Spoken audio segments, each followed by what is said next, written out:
welcome back to the Director's Garage. I am your host and resident idiot, Michael, and well, partner, it all comes down to this. Part 3 of our 8 is Enough Shootout, where I rank each headphone, and then I tell you which will be planning routes and which will be moseying to another homestead. It doesn't get much more ridiculous, folks. Okay, let's get right to it. So, where are we? Well, let's start ranking these things.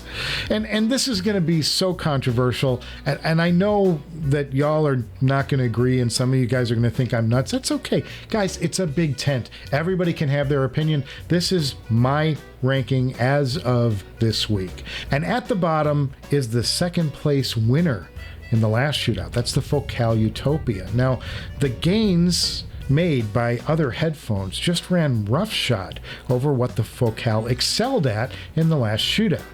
Take dynamics, for instance. Well, they were a standout in the past on the Focal. The TC version of the 1266 and then the Elite upgrade over the Empyrean just knocked the Focal out of this category as a standout. The plain truth is, the more I listen to the Utopia, the brighter they sound to me now. As a result, I find these things gathering dust more and more as I get better and better headphones in the Director's Garage. In 7th place is a headphone that scored extremely well in the technicals, and that's the LCD5. So why so low? Well, there's a lack of bass punch with the LCD5 that holds it back in many ways. Male vocals lack authority. I wish Odyssey would let me have a crack at tuning an alternate pair. I think there is true greatness here. I mean that. This is a landmark headphone, a statement headphone. If I were mixing anything professionally, of all the headphones in this field, the LCD5 is best equipped to handle a critical listening and mixing session. They are crazy fast, reasonably easy to drive, and they are neutral, in the best sense of the word. Did I mention that they're also drop-dead gorgeous too? The two reasons these fell so low is, well, first, they're uncomfortable. I don't find them particularly enjoyable to wear. I'd like a cup that doesn't touch my ear, and they just lack bass presence. Next up is a headphone I'm addicted to, and that's the ZMF Atrium. It doesn't win any of the categories, but it is such a complete package, and it's kind of purpose specific. When I'm listening to any piece that's sharp or bright in tonality, I know the ZMF will give me a buttery smooth presentation that just melts all around you. They are butter. They won't be for everyone, I admit that, but these really hit a mark for me. I love them. And they're easily the best looking headphone I've ever owned. There's a heft and a weight that makes these things feel like quality. They're one of the first headphones I usually grab, and they rarely disappoint. I do wish the bass was more represented. It's lacking some sub down low, and there is a darkness to the treble compared to other headphones, though on their own, I don't really notice it as much. But the ZMF has come up with a new characteristic. It's something I called thickness. These things sound thick with sound to me, and there is definitely something alluring about that quality. These things deliver an overall experience that is excellent and worth every bit of their $2,600 price. It's the cheapest headphone in this whole field. Next up for me in 5th place is a super controversial decision, and it's the Susvara. Now, I know. There are many people who consider this headphone the best commercial pair available, and these won last year's shootout. But here's what's changed. Tonally, there's an upper, mid, lower treble thinness that you're either going to buy into or you're going to dislike, and I've been moving away from that quality over time. And that thinness isn't there on any other headphone in this field.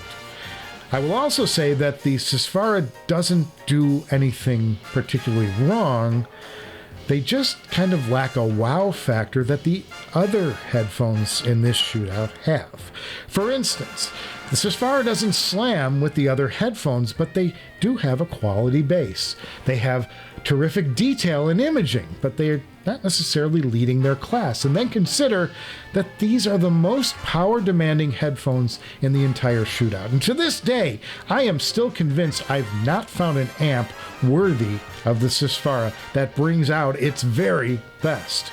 I always leave listening sessions feeling like these things have more to offer me.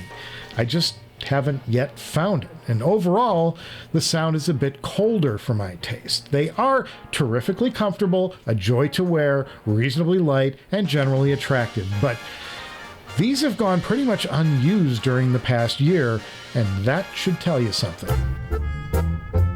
So almost halfway through the rankings, and my top 2 from last year are in the bottom 4 this year. Is that nuts? I don't think so. My audio journey this past year has opened up sonic frontiers that I really didn't know existed. And with another full year of critical listening under my belt, I think I'm becoming better at articulating what it is about a headphone that impresses me or turns me off. In 4th place is the Carbon. It's a headphone that could have easily won it all, but there are 2 things keeping it from the top slot. The first is the stack farting situation. Despite the fix from Odyssey, they still are there and they still annoy.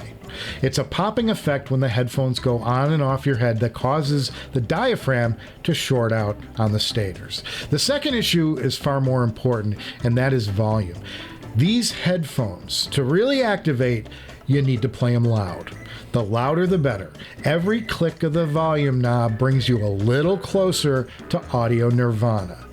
These are a true achievement. Near the top in physical comfort, farting aside, they deliver a terrific emotional impact, and they are a technical marvel. All they do is wow you, but the price of all that wow is setting to a volume that exceeds comfort levels. I usually walk away from the listening sessions with the Carbon with my ears ringing from all the volume I've crept into the session. But oh my, what a ride. It's like the best concert you've ever been to. Amazing while you're there, but your head reminds you that you overdid it for the next few days. In 3rd place, this may surprise you, but it's the LCD4 from Audeze.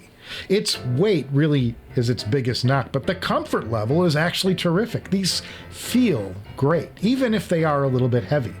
It was upper mid-pack in all the rankings. There's not a part of the frequency range that stands out as weak, and technically it's just a shade slower than some of the other headphones here, yet still remarkably resolving.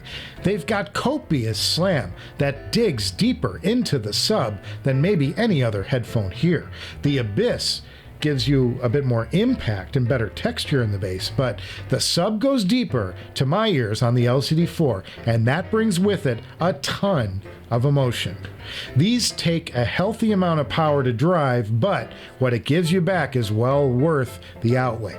And keep in mind, a good pair of OG LCD4s will only set you back $2,000 these days. I cannot recommend this set enough. They're a steal. I find myself listening to these more and more. In 2nd place, and this is this year's shocker, I'm putting the Meze Elite. I know, huge surprise, right? But hear me out. As I'm doing all of the writing for this episode, I'll let the music play as I write.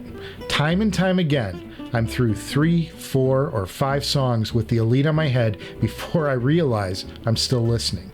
They play across any genre. They feel like pillows on your head.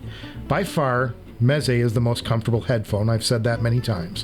While still delivering excellent emotion during listening sessions. It can be used with any level of equipment, and still it delivers molar rattling bass and a near perfect tuning. These don't shout, they play quiet, they play loud, it stitches the music together in a seamless way, but you still have the ability to listen for nuance as the desire arises. It's decently fast and has terrific slam. Its weaknesses are still the speed and the image, just not as sharp as the others. But in the absence of a direct comparison, these are fast enough and resolving enough. And what I attribute this to is a killer tuning. These are the best tuned of any headphone in this field. They shape the sound around any perceived deficiencies. If micro detail and wicked speed is your thing, admittedly, this isn't the headphone for you. Go with the Carbon or the Susvara or the LCD5. But it's hard to get better feels than this headphone, and the Elite is the headphone I bring with me everywhere. It's the most used set for a good reason. And like cameras, the best headphone is the one you have with you. And at the top, that leaves the Abyss 1266 TC. Now, the original 1266 fell well short in the last shootout. It was short on technicals, and the headphone wasn't well balanced. It couldn't hang with the top of the field once you got beyond the bass. This 1266 TC version delivers the most emotional experience I've ever had with a headphone. And despite its god-awful ergonomics and quirky fit, everyone who comes into this room right here has chosen the 1266 TC, and it's easy to hear why. At the end of the day, it's about emotion for me, and the Abyss gives me the best emotional connection to the music.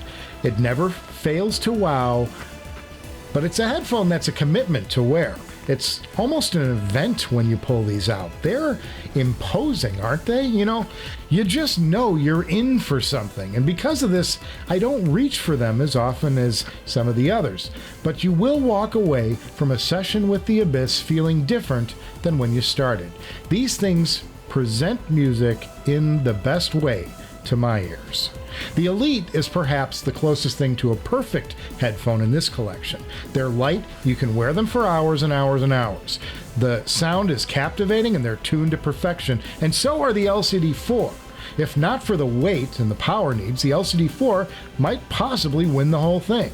But when it comes to the best of everything, the Abyss is the class of this field. And they really addressed all the shortcomings of the OG 1266, and they deliver the greatest sense of immersion into the music, and these win this year's Mega Shootout. Here are your final results.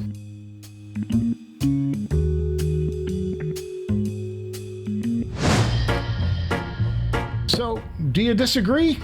It's okay. This hobby has room for all sorts of opinions. There isn't a wrong or a right answer. The best thing about this hobby right now is that we have such great choices. These are all exceptional in their own way. To do this shootout, I listened to hours and hours and hours of music. I swapped cables and sources and amps. I tried to capture not just the rankings, but the why of it. Why do I feel that the LCD5 has such a terrific image, and why this, as far as tuning, which was so spot on for me a year ago, now falls a little short in direct comparison. And I tried to articulate all of these things, all of these subtleties, as best I could. Consequences. So what am I keeping and what am I selling off? Well, the Abyss and the Elite are staying for sure. So are the LCD4. $2,000 and they nearly won the damn shootout? Yeah, ridiculous value. And I'm probably keeping the Carbon. Honestly, I'm kind of on the fence about the Carbon, but I'll have a very expensive boat anchor in the blue Hawaii if I sell them. Now, I'm holding on to the Atrium because I just love to look at them, and I'm just going to take a bath on them if I go to sell them, but they are really special to me.